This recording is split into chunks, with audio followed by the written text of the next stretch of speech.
Ooh, implantation. We love to talk about implantation, don't we?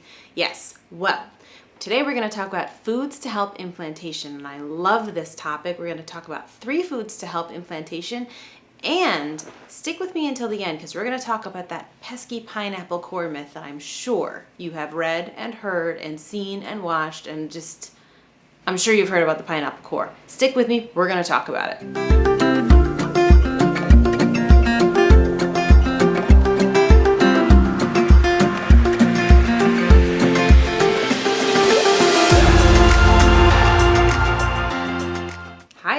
Welcome back to Fertility Mom. If you want science-based tips, tricks, secrets, and all the info on how you can get pregnant naturally and faster, then hit the subscribe button and hit the bell so you know when I give you new stuff every week. Today, we're talking about foods to help implantation. I'm going to give you 3 foods, and then we're going to talk about the pineapple core. So let's get into it. Food number 1 is seafood. I love to talk about seafood. You should be eating wild-caught salmon and shrimp and oysters and all that good stuff because they have great fatty acids like the omega-3 fatty acids. And we know that omega-3s help decrease inflammation. And decreasing inflammation is something we really, really want to do, especially in the trying to conceive 2-week wait period, because it's really, really important that we decrease inflammation in the entire body and in the uterus, make it nice and comforting and warm and inviting for that embryo to come in. Food number 2. Bone broth. I love bone broth. Bone broth is awesome. It has tons of nutrients like calcium, magnesium, phosphorus, and zinc, just to name a few. It also has collagen, which is really important in tissue regulation and development. It's great in fighting inflammation, boosting immunity, which of course we want, and it warms you from the inside out. This idea of eating warm foods and staying warm during your trying to conceive period and your 2-week wait is a Chinese medicine mainstay. The belief is that if you are warm, if you eat warm foods, you keep your feet warm, you're just generally warm, that this helps keep clean and vibrant blood flowing to the uterus and the ovaries, which can help fuel fertility. If you have something that they call cold uterus, that means your blood is stagnant and doesn't help clean out the toxins and it's not productive for your eggs. So warm foods are really good, but bone broth especially has such awesome health benefits for you, especially for your fertility. Food number 3, cashews and almonds. I know that's 2 foods, but roll with me on this. While all nuts and seeds are good, these 2 are particularly high in zinc, and a zinc deficiency has actually been linked to implantation issues in animal studies. So want to make sure you're having lots of zinc. And if you notice, all of these foods that I've mentioned today have lots of zinc in them. So you can get tons of zinc from meat and beef and seafood and nuts and seeds and all these great things, but you really, really want to make sure that you're getting enough zinc. So add some nuts in for a little light snack or whatever you want, but zinc, really important. And as promised, let's talk about the pineapple thing.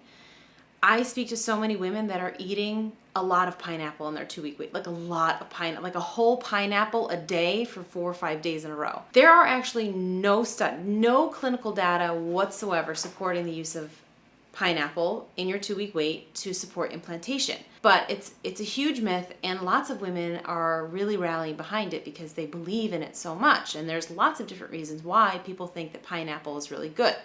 Now, I don't really know because there's no data on it. There's nothing. There's no studies, no animal studies, no perspective, nothing. There's just nothing. So one of the reasons people think that pineapple is great is because it has bromelain in it. And bromelain is known for its anti-inflammatory effect. So it actually helps to decrease inflammation. So that is something that does definitely help in fertility, but when you think about the glucose effects and the fact that this can actually spike your glucose and then spike your insulin, you're getting an inflammatory effect from that. So if you're eating a lot of pineapple, you may actually be countering your efforts with fertility, especially if you've been following any sort of special diet, which I do believe makes a big difference in fertility. So if you're going to eat the pineapple, you should eat it like days 1, 2, and 3 post-ovulation, and only eat a little bit, like half a cup, and make sure that you're eating it with some sort of protein and fat source. Don't eat it on an empty stomach, and certainly do not eat a bunch of pineapple on an empty stomach for breakfast in the morning, because that just sets up your day for all of these big, huge glucose swings, and you're causing inflammation while trying to do something that you really need to decrease inflammation for. So that's my take on the pineapple. There's no clinical data on it. You can do however you feel, but just make sure that if you choose to do the pineapple, that you're doing it in a way that doesn't spike your insulin so much. So yay, that's the pineapple myth uncovered by Fertility Mom. So that's a quick little bit about foods to help implantation. If food and fertility and how you can increase fertility with your food and your diet is interesting to you, be sure to check out my other videos. Join my email list. It's at my website. The link is going to be down below. You can get your 5-step fertility boosting guide there. You'll get on my email list. And the women on my email list get first dibs on the fertility food formula program that's coming soon. All of my ladies have been asking for it, and so I have put together my special food formula for everyone, and I can't wait because I know it's going to help so many people. Thanks for staying with me today on Fertility Mom, and I'll see you next time. Bye!